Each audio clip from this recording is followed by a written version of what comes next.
fine. The producer came up to me and she whispered in my ear, she was like, "Is it okay if we stop the show?" And it's like, what kind of egomaniac would be like, "No, this is my moment." It's good, people say the show must go on. It's like, it does not have to go on. You see an EMT, you can call it. That could be the end of the show. Okay, awesome, cool. I'm really happy to be here. I'm going to talk about the NBA draft.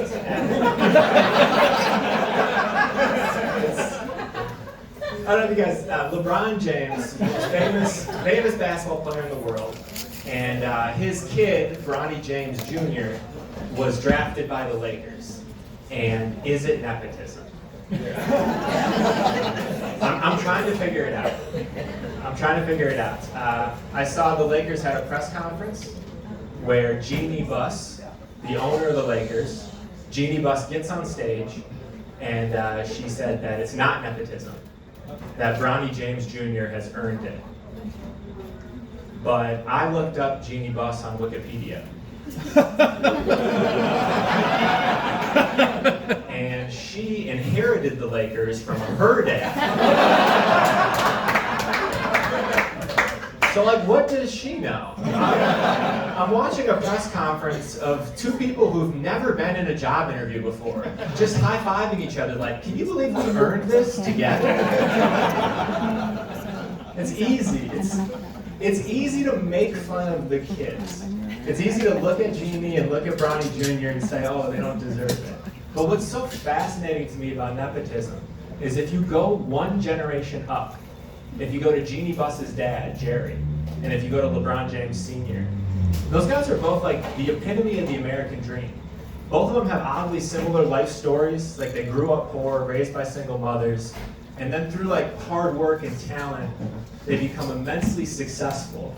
And then their kids get special treatment. And it is like, yeah, I mean, we sign up for that. People don't want to admit it, but nepotism is part of the American dream. Like, we're enamored, like America in general, we're enamored with these rags to riches stories. This idea that like, oh, it's a land of opportunity, rags to riches. Nobody talks about what comes after riches. After riches, it's a lot of grandkids learning how to play lacrosse. And that makes, like, whenever you see someone who has something they don't deserve, like a trust fund kid, just look a couple generations up. And it's like the most inspirational story you've ever heard. Do you guys remember Oliver Twist? Oliver Twist was an orphan. He was like this London street urchin. And through his intelligence and his wit, he rises up, he escapes the slums, he gets an inheritance, he gets richer.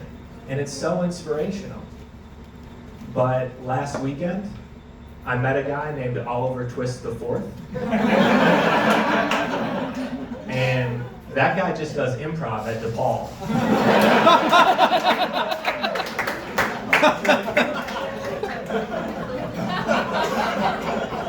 And that's nepotism, man. Nepotism is the aftermath of the American dream. It's built in, it's like baked into the country.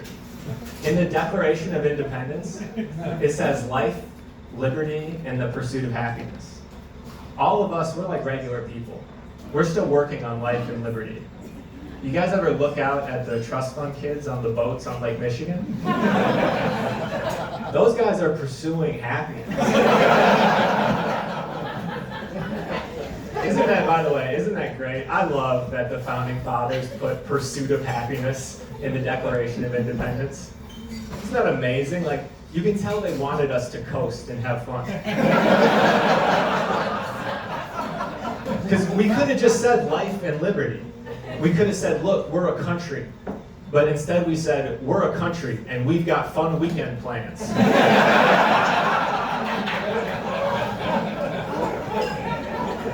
Pursuit of happiness.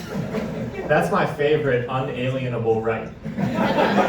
Everybody picks a right. You gotta pick a right that you love. There's people who are really into the First Amendment. There's Second Amendment guys. There's guys who are like, give me liberty or give me death. I'm into the pursuit of happiness. I don't know what the founding fathers intended, but I know they wanted us to go to the bar and do karaoke later. You guys ever think, well, that's part of it, man.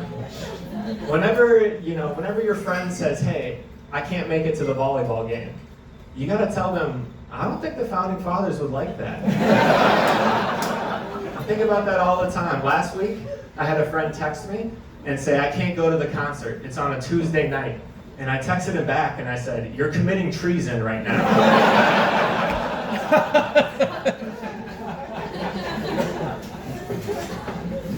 The American dream, it includes all of it. It's rags to riches to nepotism. It includes Hunter Biden and Chet Hanks and LeBron James Jr. and Anderson Cooper being related to the Vanderbilts. It's all wrapped up. It's all wrapped up in the American dream. It's everywhere. It's so easy to find examples in music and entertainment, but nepotism's in every industry. I mean, look at Kim Jong-un. Kim Jong-un is not a dictator because he's the most evil man in North Korea. He didn't apply for the job and earn it. He's a dictator because his dad is the dictator, and he inherited the role. Do you think other dictators look at Kim Jong-un the way other NBA players look at LeBron?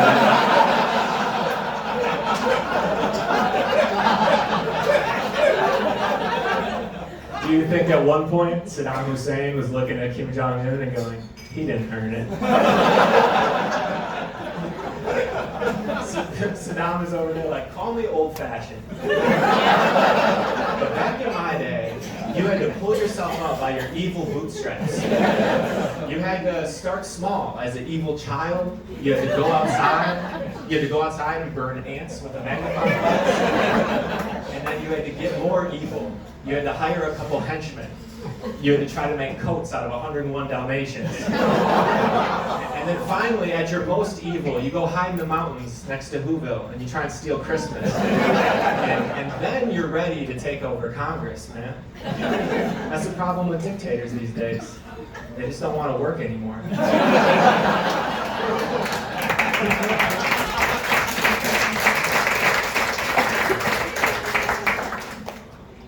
The thing that LeBron James Jr., we're just not going to see it again, and it has nothing to do with talent. It's just because to play in the NBA at the same time as your son, you have to have your kids so young. Like LeBron started a full family when he was a teenager. And it's remarkable because generationally, it feels like no one's doing that anymore. Like I don't know anyone in their 20s with a kid. It feels like everyone's having kids later and later. And we're beginning to see the effects. Like, every time I talk to my parents, they have some strange new hobby. I'll talk to them and they'll be like, hey, we just bought mountain bikes.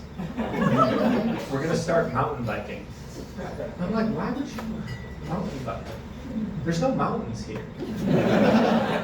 And it hit me, it's like, oh, it's because I don't have kids yet. Like my brother doesn't have kids, no, there's no grandkids. And my parents don't know what to do with their lives.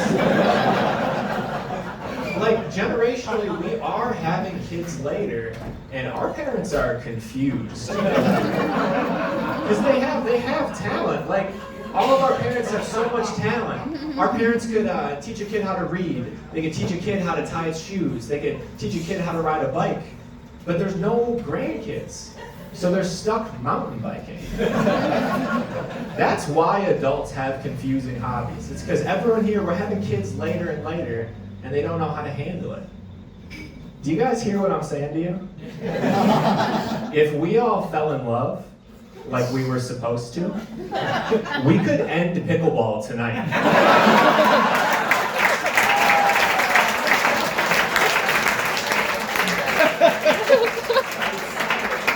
I think pickleball is a disease. And I think unprotected sex is the cure. Have you guys seen pickleball? It's two 60-year-olds who want a grandson more than anything in the world. And then on the other court, it's two 30-somethings who won't give it to them. They're a childless game. Alright, that's it. If you guys like that stand-up, I got a show at Shuba's next week. My name is Sam Dicke. Thank you.